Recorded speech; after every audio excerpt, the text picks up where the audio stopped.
It's 5:30. We'll call the meeting to honor. Would you please stand? We'll salute the United States flag first. I pledge allegiance to the flag of the United States of America and to the republic for which it stands, one nation, under God, indivisible, with liberty and justice for all. And now the Texas flag. Honor the Texas flag. I pledge allegiance to thee, Texas, one state under God, one and indivisible. Now Mary Ann will lead us in a prayer. Y'all bow with me, please. Dear Lord, we thank you so much for this wonderful day that you gave us today. We thank you for our school, all the folks who work here and attend. Please be with us in our decision making. Please be with everyone here. Keep them safe. We pray for those who are sick, spiritually, emotionally, physically. Please help them. And we thank you, Lord, for so many blessings. In your Son, Jesus' name, amen. Amen. All right, student spotlight. Tonight we want to honor Bryson Stevens. Bryson is the son of Tisa, and he's a young entrepreneur, has his own snow cone business, shaved ice business, and he's a great kid. He's very well behaved and has lots of school spirit, and he's in lots of stuff. And so I wanted to read what Susie Penrod, our junior high principal, had to say about Bryson. Bryson stands out as one of the most impressive students at Gatesville Junior High. As a young entrepreneur, Bryson has successfully built his own snow cone business, which frequently appears at school events. In addition to his snow cone business venture, he's a dedicated student athlete who consistently sets ambitious goals for himself and then works really hard to achieve them. Bryson's drive and commitment are evident in everything he does. He's a young man who knows what he wants and is willing to put the hard work in to achieve it. And beyond all these achievements, Bryson is known for his kindness and willingness to help others, and he has an endless supply of fantastic hats to wear.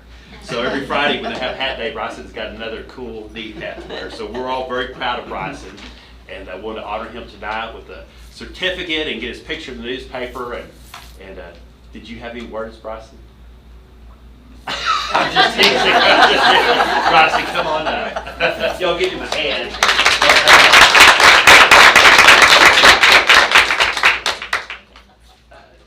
Susie will come on up.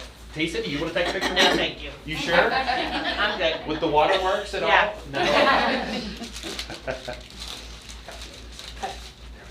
Okay. It's like I'm with two children. Thank you. Yay.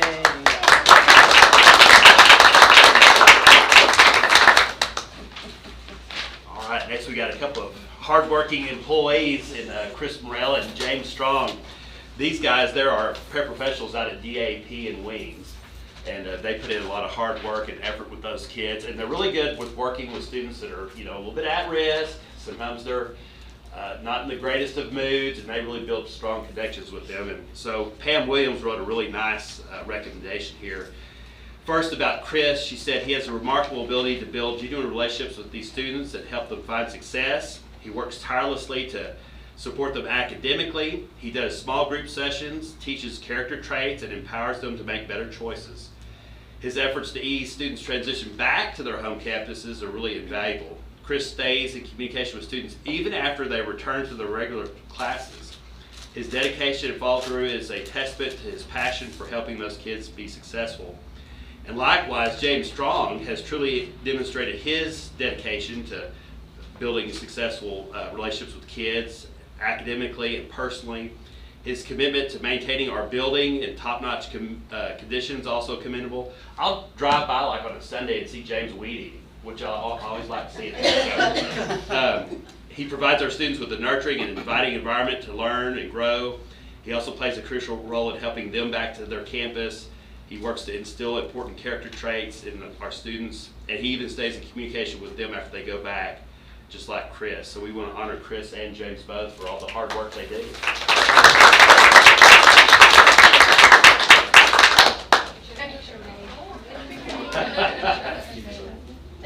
It's your big moment. Pam, you will come up here too. I am a leader. And these two, I think they thought they might have been in trouble. They were a little bit worried about why they were coming to the board meeting tonight. Remind me, last time I went to the warden's office. That's right. That's right.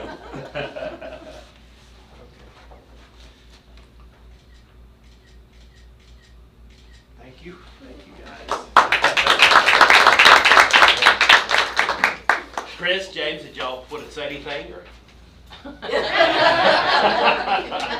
be honest, I'd like to thank the Lord for giving me an opportunity to come from the prison system after 30+ years Yeah. and come into this environment. I have 2 staff members that are here at the school, and of course, the 3 of my kids graduated from Gatesville High, and to have the opportunity to help motivate these kids, especially these Yeah. young people that are Get a little bit of trouble. absolutely, and try to keep them in a place where I came from before. I work from State Hospital, TYC, TDC, and I just thank the Lord every day for having that opportunity, and thank you all very much. We were glad to have you, yeah.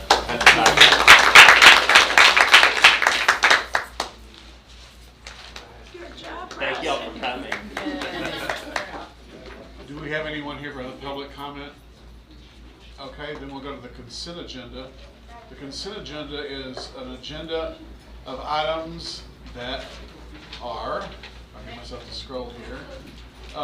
The board looks at and takes, we don't take time to discuss them in the board meeting. They're just routine things that we generally go right through.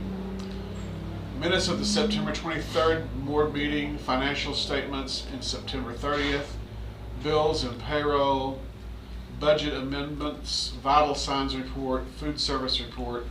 Does any board member want to pull any of these for discussion? Can I make a comment?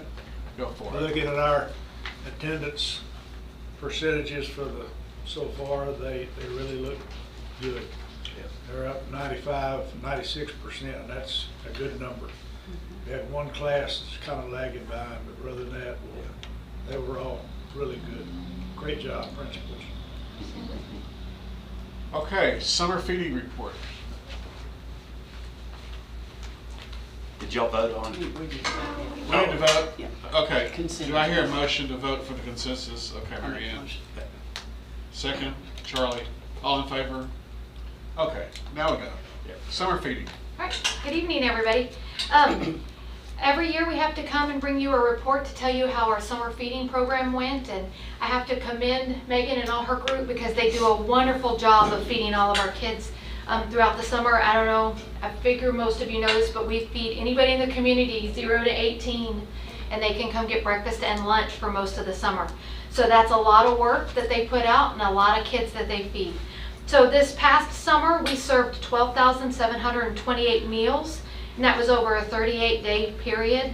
They have several places they feed from, the pool, Trinity, the stadium, elementary, and then we feed all of our summer school kids also on that. So this year we were down about 350 meals from the year before, and we did go into a deficit by $3,400.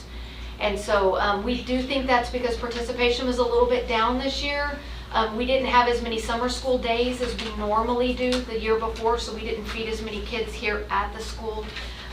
And fortunately for us, our nutrition fund can make up that difference, and we have excess funds in the nutrition, $240. So it doesn't cost us anything extra out of our general budget. $240 will pay for that deficit. But that is, any questions on that? That 3,500, that's money well spent for It the is. kids to get I fed. mean, we have lots of kids that It's worth it. would not otherwise have that, so we feed a lot of kids. A lot of 12,000 is a lot of meals, It's a lot. if you think about it. And we have a lot of Thank you for all staff. of your hard work. Yes, That thank you. they go out into the community, so that takes a lot of staff, so we're appreciative that they work so hard to feed our kids. Okay. Thank you. Board training. Let's see. This may be Mr. Aments to kind of go over. Basically, the current board president shall announce the name of each board member who has completed the required training, exceeded the training, or is deficient. And as of today, I think everyone is in good shape. Mackenzie attached the list of you guys and who all has what hours. Now this coming Monday, we have the Team of 8 training. Now if we were to miss that, then we would be in a deficit. But if we get that all completed, we'll be good to go. Mackenzie, is there anything that Mr. Ament needs to read in You particular? want me to read it? I printed that other page. I don't know if he needs to review it or what y'all normally do. That's printed there, that one for Oh, here we Mr. go. Ament right beside him there. It's usually ready. That's a lot. Yeah. Yeah. We could just look over it here. And as I scroll down, Under the State Board of Education rule, completing required continuing education each year is a service, is a basic obligation. As board president, I'm required to announce the name of each member who has completed the required continuing education, has exceeded the required continuing education, is deficient in meeting the required continuing education. The requirements for training are measured as of the first anniversary date of the trustee's election or appointment or a 2-year anniversary of his or her previous training as applicable.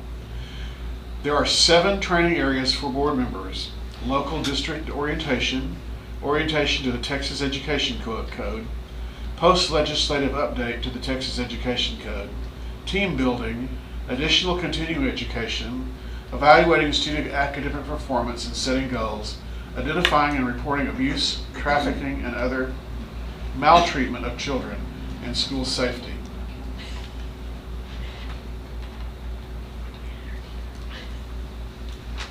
To the extent applicable, each board member, I will announce the completion of or deficiency as to required training.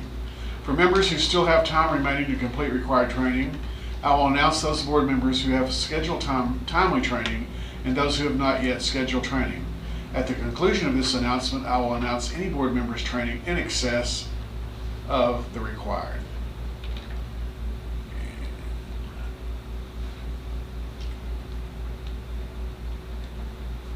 If I can find it.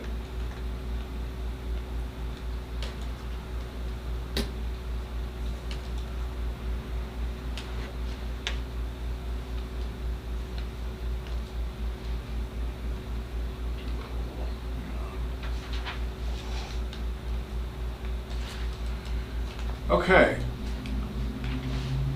Charles Alderson, completed.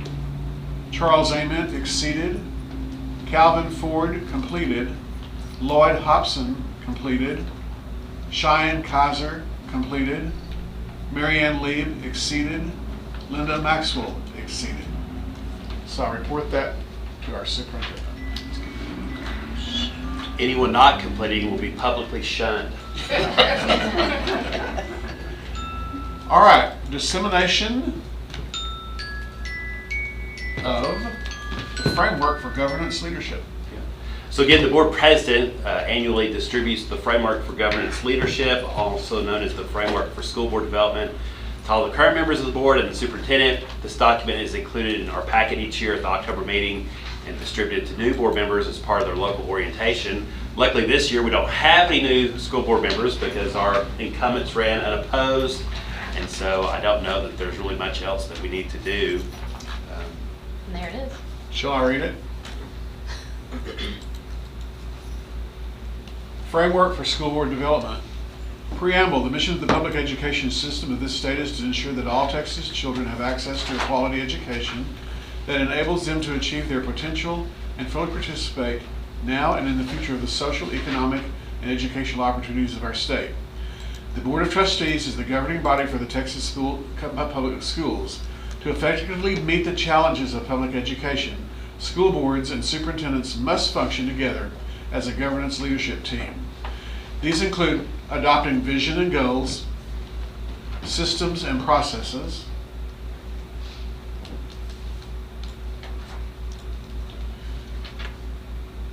in system and processes, the board ensures system and processes are in place to accomplish the vision and goals. The board regularly develops, reviews, and adopts board policies for effective support of the district vision and goals. And I'll skip to the next one.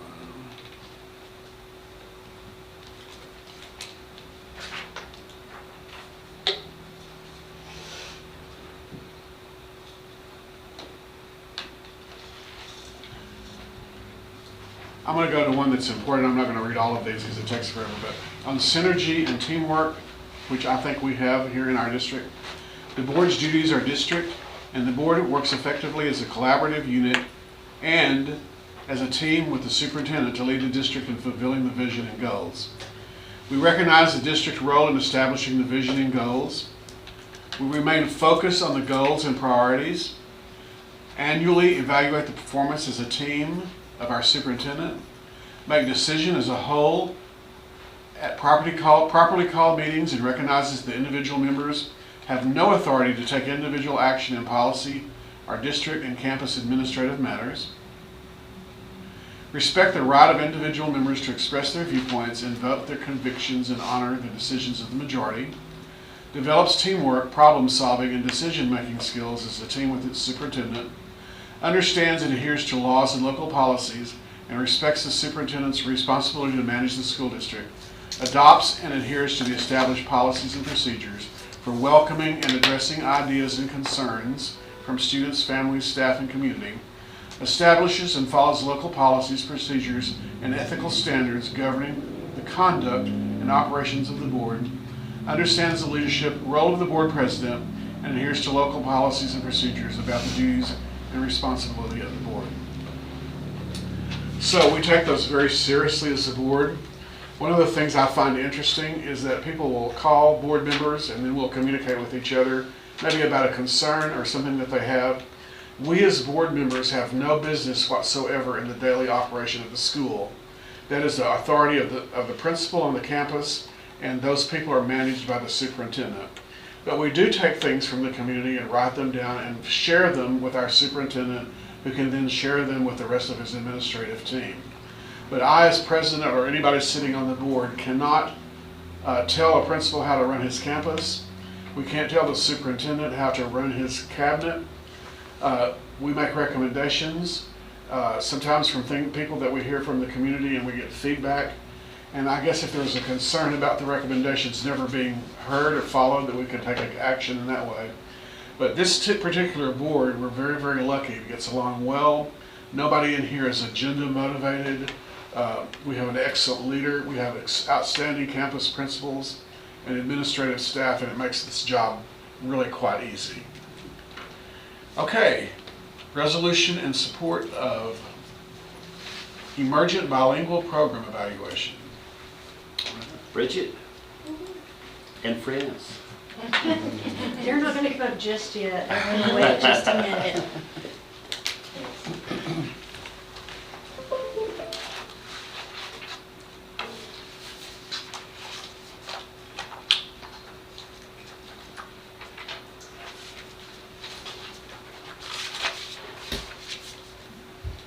Make sure. Bridget, I just realized this is a PDF.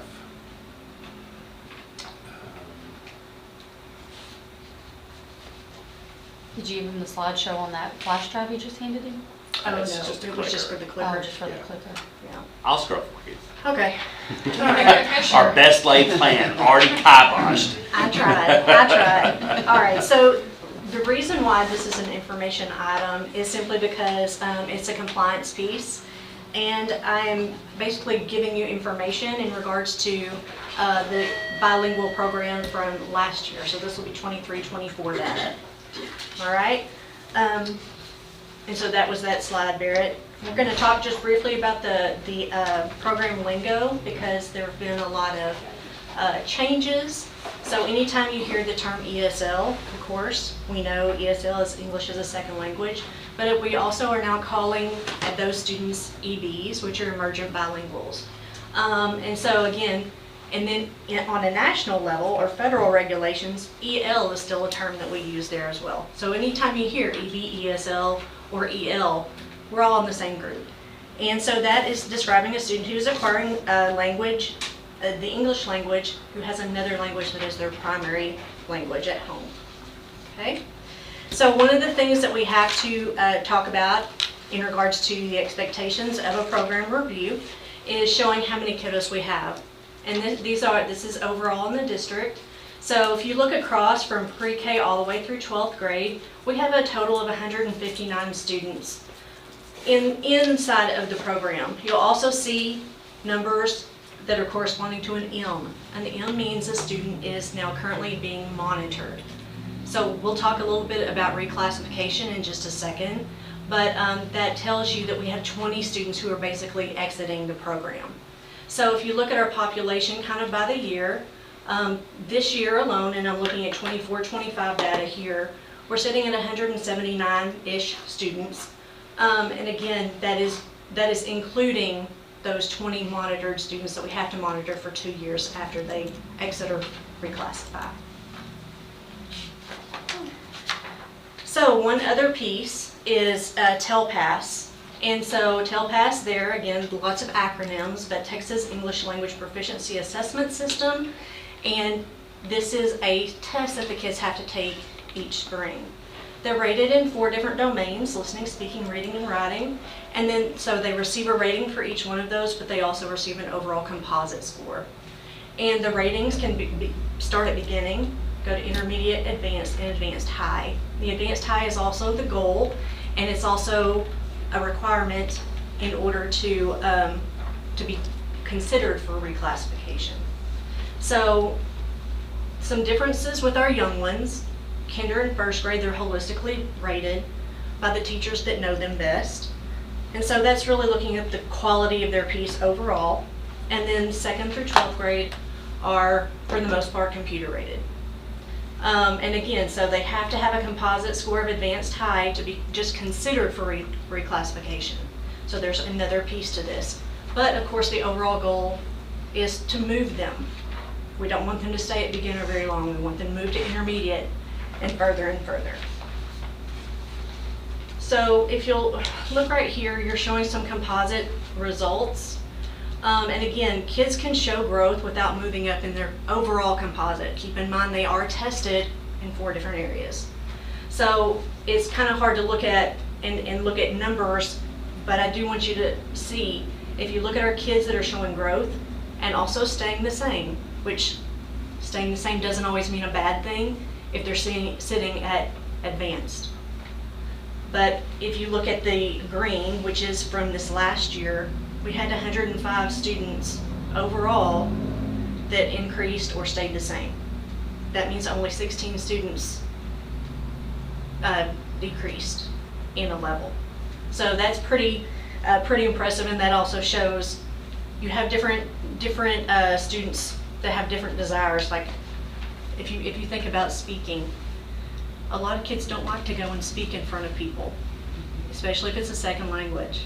And so, a lot of those things, at one point they're excited about it, but then the new of it wears off, and then kids are not as likely, and they don't want to do it because they feel embarrassed. And that's not something that, typically in a classroom our kids have to do. So just consider those things. But again, that's also showing some academic progress for us. The other piece to reclassification is STAR scores. So if you take a look here, you can see from, again, STAR scores beginning in 3rd grade and then end up through 8th grade, and then we have our end of course classes. Now this is over their reading STAR. Okay, so if you'll take a look, you can kind of see overall, pretty much every grade is showing more that are passing that are not meeting. Okay, which again is a goal. So the only one that I think is about equal is about 8th grade, and then we go into secondary with our end of course for English 1. And again, that's where we may have newcomers coming in and not knowing the language and then having to take this test. But again, that's showing that our EB STAR results for this last year. So that's another piece of the academic progress. So another requirement of the review is also showing how many teachers we have in the district that are ESL certified. So you can take a look there and just see, depending on our primary campus is relatively small, so we have 10 teachers who are ESL certified. And again, those supports that we look at, how do we support our teachers? Region 12 has a huge, super awesome group of ladies who all they do is talk bilingual all day long. So they have different options and opportunities for us to call if we have questions. Then we also have all of our state guides, our study guides for people who want to take their ESL certification. And we've also added this year ESL staff. We've added a paraprofessional this year. So if you think about those 159 to 179 kids, we have 4 staff members. So I have Carrie Patterson and Julia Martin here. If you guys want to come up here just briefly. And again, so all of the hands-on stuff, these ladies are the ones who do this. in addition to our 2 paraprofessionals. The next page, we are showing different professional development that we, for the most part, do, and then we kind of disseminate and talk with the teachers that are included in our ESL staff. So, and that's just a list of things that these ladies have done professional development wise. There's about 2 pages of that, Barrett. Okay.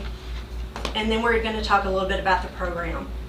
So content-based language instruction, it says is an approach to language in which language is developed within the context of content delivery, where it's culturally and linguistically responsive. And so these are things that we're actually having our teachers do to get some hours over the course of this year. So parts of the program, and this is where I wanted the ladies to kind of talk. So Imagine Learning and Literacy. So Imagine Learning and Literacy is one of the top programs that I've found for the younger students. It reaches them from pre-K all the way up to 3rd grade. We use it pre-K through 1st, but we also use it for our 2nd and 3rd graders if they're a brand newcomer. The program is amazing because it will start off in the child's language, and as the child starts picking up some English, it drops off their language and starts adding more and more English. It is very phonetic based, it is very alphabet, it's all those things that those newcomers need to come in and start learning. If you think about a newcomer even coming into high school, they still don't know the English alphabet, and believe it or not, and you probably do know this, the English alphabet and the English language is one of the hardest languages to learn. So our little ones soak it up, and it's amazing that they talk and they record on there, they do everything that all those domains demand, and they learn very quickly. Julia, other than Mexico, what are some of the other areas that they're coming from? We have Albania, we've had some German, we've had some Chinese in the past, now we have Vietnamese, we've had Cambodian, Filipino, Filipino. Guatemala, Venezuela, Honduras. Yep. Lots of diversity. Yes. And then the next one, yes, is the ISLET. Okay, well, I can speak for ISLET too, and if you want to add in, you're welcome to. I'm your support. So our ISLET is our program that we use from 4th grade up through high school. At high school, we only target students that are newcomers, but that doesn't mean we leave the rest of our ESL students alone at that grade. We do check grades all the time for all our students and intervene. We make phone calls home, we talk to them. But for the program that's involved with ISLET, it is this wonderful, wonderful program. It involves writing in a journal, typing, speaking, reading, writing. It involves everything. And it's interesting to the kids because it has a read aloud story that is pretty much along their age and along their life skills and what's going on in their life. And I have students coming back asking me, can we keep reading the story when they leave? They want to come back and hear the story some more. So it's something that not only grabs them, it's also teaching them. It has a lot of great lessons for teachers too, or if we have a substitute, they can just pop in and it has the lesson for them. So if we're working on inferencing that week, it'll have activities that the substitute can do. So our lessons are just continuing on, and so it's a really nice program. And then the last one that we have is Summit K-12. Want to talk about it? Summit K-12 is given to us through from Region 12. The Summit K-12 reaches all our students from K through 12th grade. It pretty much mirrors the TELPAS. So it's not a program. It is something to help our students with what is TELPAS going to be like, and it provides activities to support them for when they go take their TELPAS.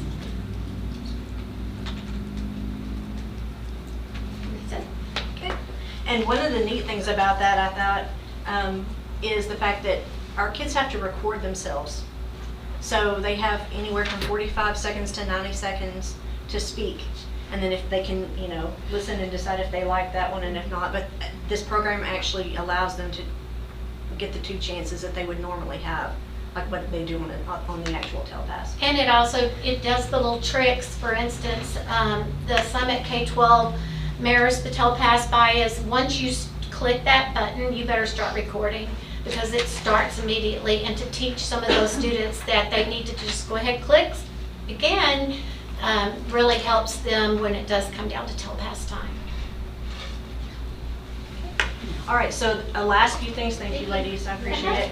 So some of the last things that are requirements in regards to what the program talks about is our parental involvement pieces.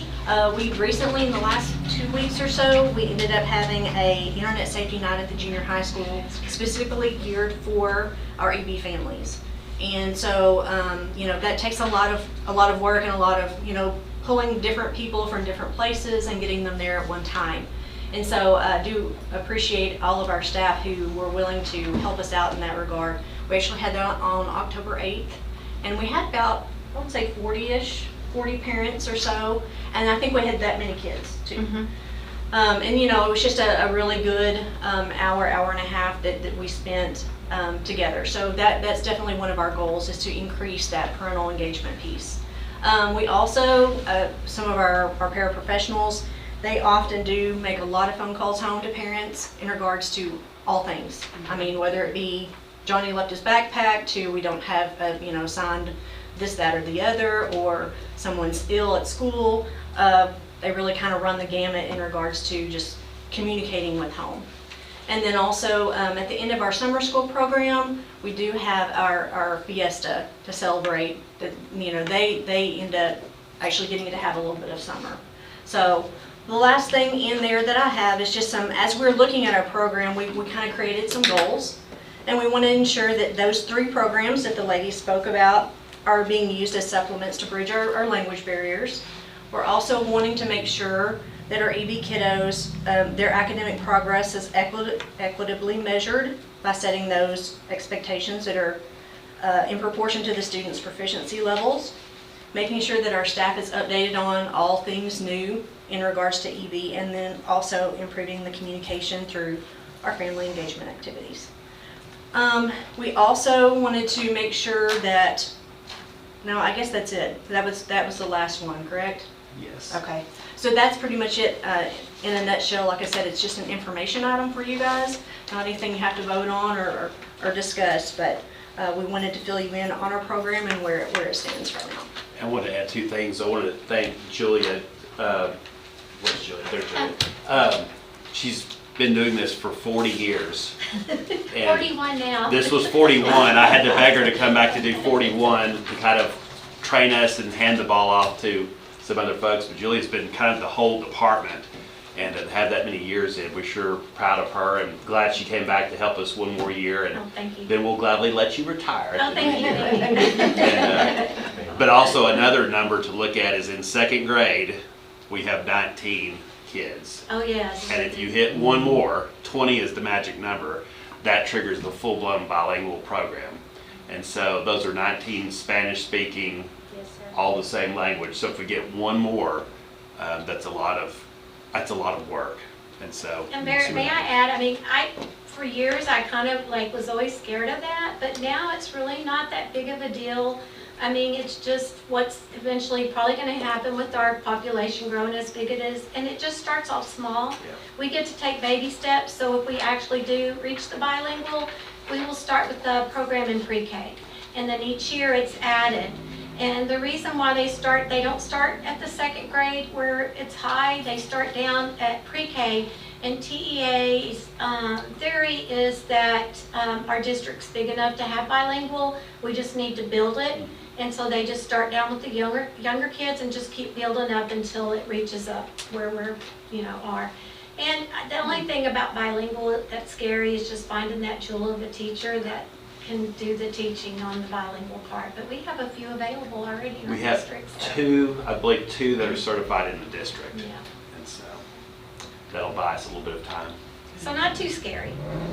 It's easy for Julia to say she'll be gone. That's why I was leaving. No. Thank you, guys. I'm standing up here because I have one other thing, but Yes. our first action item.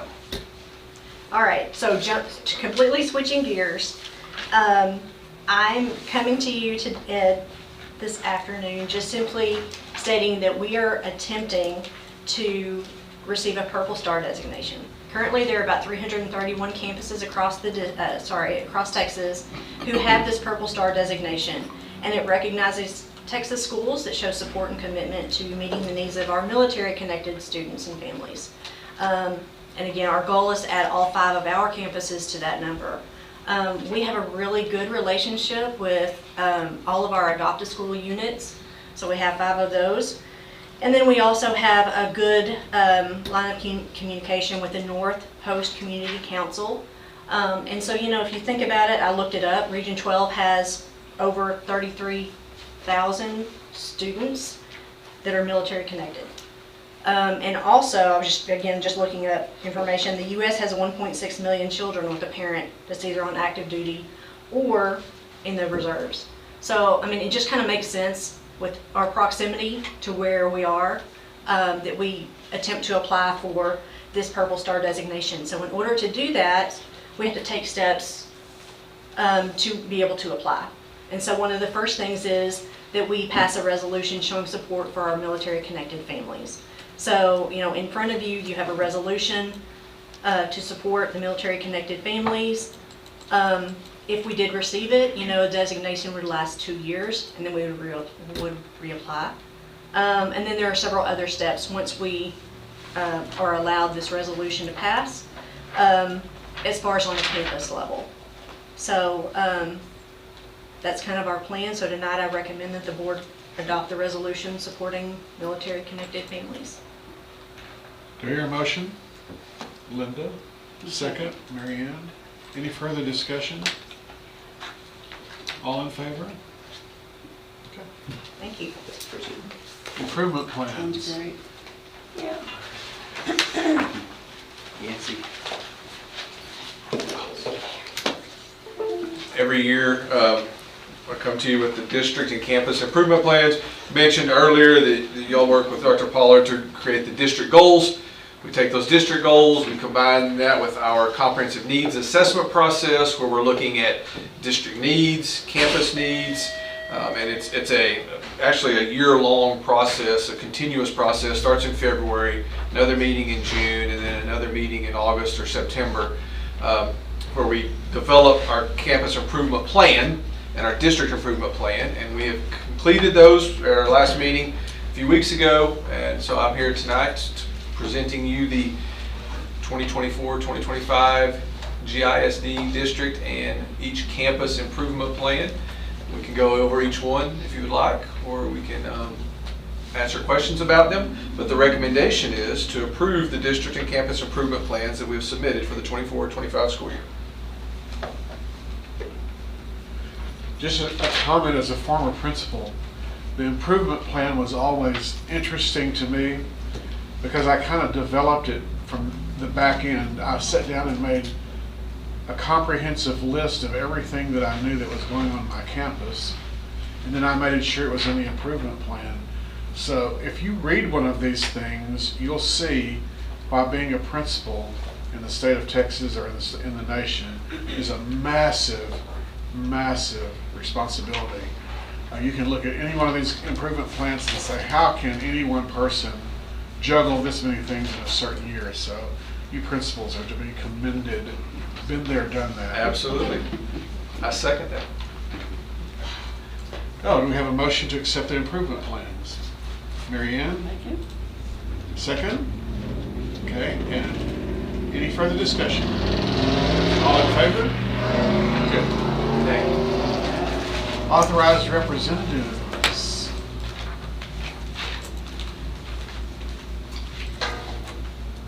I'm here to ask y'all to look at a resolution amending the authorized representatives for our text pool. That's our investment program.